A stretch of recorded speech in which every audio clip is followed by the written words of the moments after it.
I believe if the election were tomorrow, Vice President Harris would win. But the election's not tomorrow. It's November. And my fear is that if she doesn't make a clean break on Gaza, and if something unfortunate happens in the Middle East, because that's a tinderbox there where we haven't gotten the ceasefire, Israel and Hezbollah are intensifying their attacks. Iran may retaliate. And if that becomes front and center and she hasn't made a break, that to me is the biggest risk. That's why I couldn't believe that they didn't give 5 minutes to a Palestinian American speaker. I mean, I looked at the speech, that the speech was simply saying that a lot of people in Gaza have lost their lives, and a lot of Americans who have family or know people in Gaza, and that we should honor their lives, and that we should bring the war to an end, and the hostages should be released. It was the most anodyne speech, basically asking for empathy. There was no policy direction. And this was probably of all the things in the 4 days in terms of progressives, this was the biggest miss of a layup. Yeah, very extensive true here. Yeah, a lot of people got confused. A lot of you people did, you know, because you're dumb animals. Got confused when the first day and a half of the DNC was like all unions, communism, and then it leaned more like centrist, and then Kamala Harris's final speech was kind of shockingly centrist in the sense that she was saying stuff like, we're going to have the most lethal military in the world and, you know, raise, you know, police budgets and so on. And that's because once you're the nominee for your political party, you're no longer trying to appeal to your base. You're trying to appeal to all America, you know? Once you've won the primary, you've won the primary. Past that point, you're trying to win all the votes, you know? So the rhetoric shift is I suppose to be expected. Her rhetoric on wanting to send troops and jets to Iran was concerning. Yeah, her saying that she wanted to nuke Russia was definitely a little bit confusing, I would say. Appealing to the average American, even if they're a complete moron. The average American wants America to have a strong military and well-funded police. The average American is a moron, but that is what the average American wants. It makes sense that she would shift on that. I'm not defending it. You know, I think you can normalize a lot with better, you know, with better policy, but it's not too surprising, I don't think. She really is vulnerable on the Gaza issue, though. Who in the median voter base supports pro-war sentiment and lethal military? It's not that people in the broader median voter base are pro-war. They're pro-strong military. There's a big difference in the mind of the average American to that. To the average American who is stupid the way that, like, a herd animal is stupid, they believe that America needs to maintain its sky-high military budget to avoid being invaded by some nebulous coalition force of foreign nations who would eliminate us if given the chance, you know? They don't want us to invade other countries. They want us to always be ready to be invaded, even though that's never going to happen. So, you know. I saw Independence Day. Yeah, which you might notice the American military did not do much about. How are they calculating energizing youth versus capturing the median vote? I don't know, ask them. She said as much as she could without scaring AIPAC into backing Trump. Jess, I'm very sorry, but AIPAC is already backing Trump. Tankies are losing it all over Twitter. Yeah, well, you know, I don't know how indicative that is of anything. I don't know what that means. Do you think her policy on Gaza being on full display at the DNC will cost voters and or slow the momentum of enthusiasm? What did she say on Gaza? She didn't say anything on Gaza that was different from the stuff that the administration and she have already...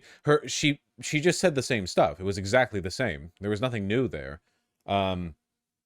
Maybe some of the language sounded harsher, you know? But it's just the same nebulous, like, you know, pushing for a ceasefire. And which obviously isn't doing anything, but yeah. She's way better than Biden at the very least. She's better behind the scenes. Frontward, she is identical to Biden when it comes to this, you know? Behind the scenes, in terms of, like, what her personal positions are or how she's engaged with Netanyahu, that's one thing. But as, like, an actual political figure, what she's pushed for, like from the platform, it's been pretty much the same. Vosh, AIPAC is the single biggest donor and endorser in Dem primaries. Yeah, for the pro-Israeli or right-wing candidate in the primaries. That doesn't mean they support Dems broadly. That just means that if Dems are going to win in a district, they want it to be right-wing Dems. I don't know. I thought it was cool she mentioned Palestinian self-determination. You shouldn't. Biden's mentioned it before. Like, literally, he has. The right to determine how they... I'm pretty sure Biden's mentioned that in speeches like 3 or 4 times before, you know, in varying language that all means the same thing. It's non-committal. It doesn't actually mean anything. Yeah, the official position of the Biden admin is a two-state solution. It's just they're not doing anything about the fact that Israel isn't stopping. Replying to admin, I have a YouTube video with recommendations on how to get into content creation if you're interested. But we're not talking about that this stream. I hope she replaces Blinken. She plans to replace Blinken. Isn't that the point of a ceasefire deal? Yeah, but Israel has to agree to a ceasefire deal for the ceasefire deal to happen. And they won't, and they're not. Netanyahu has flatly stated that he will not sign any agreement which requires him to end the war. And that's that. Like, that is it right there, you know? That's it. The explicit callouts of sexual violence and murder and suffering of Israelis on October 7th, right after using language about Palestinians that made it sound like they were hit by a natural disaster, is really disgusting. Yeah, when there's like an ongoing scandal of IDF soldiers mass raping and torturing Palestinian prisoners, to say like the sexual violence inflicted on Israelis by Palestinians or by Hamas or whatever, and then in return on the other side it was like, and meanwhile the Palestinians are suffering. It's like, well, they're being mass raped in camps right now. If you mention it for one side, you got to mention it for both. A little partiality there between that and not having a Palestinian speaker on, them getting snubbed, ceasefire getting snubbed. There's gonna be backlash. Do you think this is a misstep of her campaign? Well, it's impossible for me to know because I don't know what internal pressure she's facing, right? I don't know if, like, Big APAC is smoking a cigar and holding a gun to her head and saying, like, if you don't do this, then we're going to give $1 bajillion to Donald Trump. Like, I mean, I have no idea, you know? My guess is that she has been fighting against some of the more centrist tendencies of the DNC to get this done, and that she is lost on this one. Like, this is a...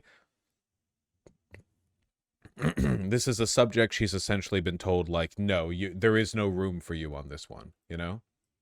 I don't know how much of the muscling is her. I don't know how much of the muscling is the DNC. Impossible to say.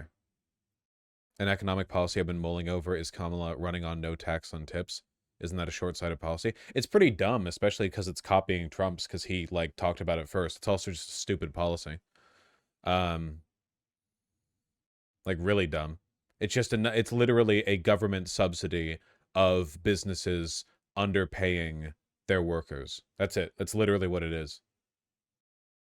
Part of the problem is that picking a fight with Israel means picking a fight with Congress as they set the aid budget. AIPAC's ability to affect a presidential campaign is limited, but for close congressional races, they can make a difference. Yeah, I just think that, like, the problem is that, like, the Democrats need to have a hustle on this. They need to have, like, a big huddle. You know, they need to all talk to each other and agree on a position to move forward on. And it's just not happening, you know? We're not, the whip is not coming into play. And Biden set the tone completely wrong, you know, by capitulating over and over and over again, basically guaranteeing that the general strategy from the Democrats is a conciliatory one.